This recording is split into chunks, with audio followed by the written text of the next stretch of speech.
à vous, Badakani, c'est quoi la nécessité d'avoir un poste de vice-président, un, et de deux, l'urgence de procéder à un remaniement ministériel avant le 20 mai?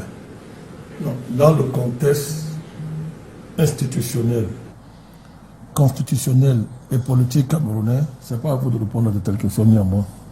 C'est à qui? C'est le chef de l'État. Ce sont ses prérogatives. Sauf sur le dans le babadage inutile. Il l'a dit.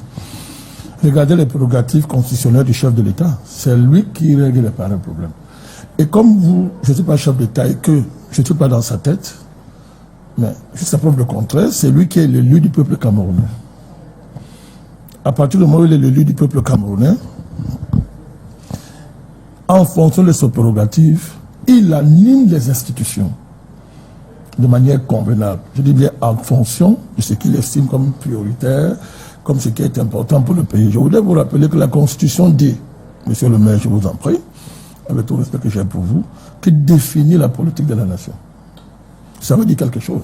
Donc, à partir de ce moment-là, en termes d'agencement, en termes de priorisation, c'est lui qui a le là, c'est lui qui a le calendrier, c'est lui qui a le timing. La politique, ce n'est pas la sorcellerie. Moi, je ne suis pas un sorcier. Donc, je suis d'accord, on peut critiquer, comme Gonga l'a dit, on peut animer une tribune de la tribune, comme il l'a dit, mais quand il s'agit de questions comme celle-là, il faut qu'on soit un peu plus sérieux sur la question. Donc, le président n'a aucune contrainte pour faire le remaniement avant le 20 mai. La contrainte, là, serait quoi? Ça serait quelle contrainte qu'on va lui opposer? Il n'a pas.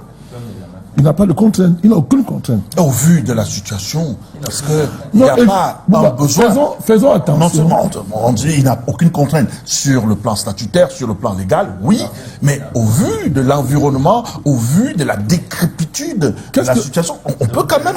Qu'est-ce que vous...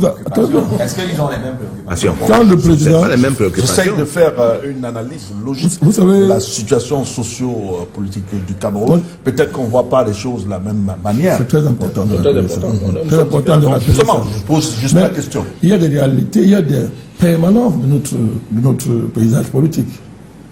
On peut même dire qu'il y a des invariants qui, sur un temps durable, donnent un caractère à notre paysage politique.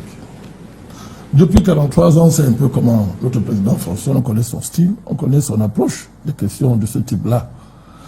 Gardons-nous d'être instrumentalisés par les luttes internes à l'appareil d'État. Et parmi, au menu de ces luttes-là, il y en a qui veulent le remaniement, il y en a qui ne veulent pas. Ça ne vous intéresse pas.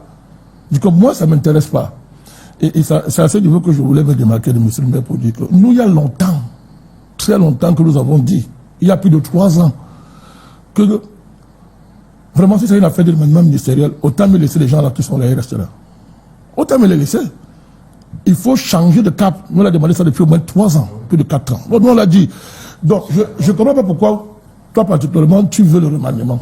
Tu demandes même le remaniement. Ça va t'apporter quoi? Alors, donc, c'est pas la priorité, de notre point de vue.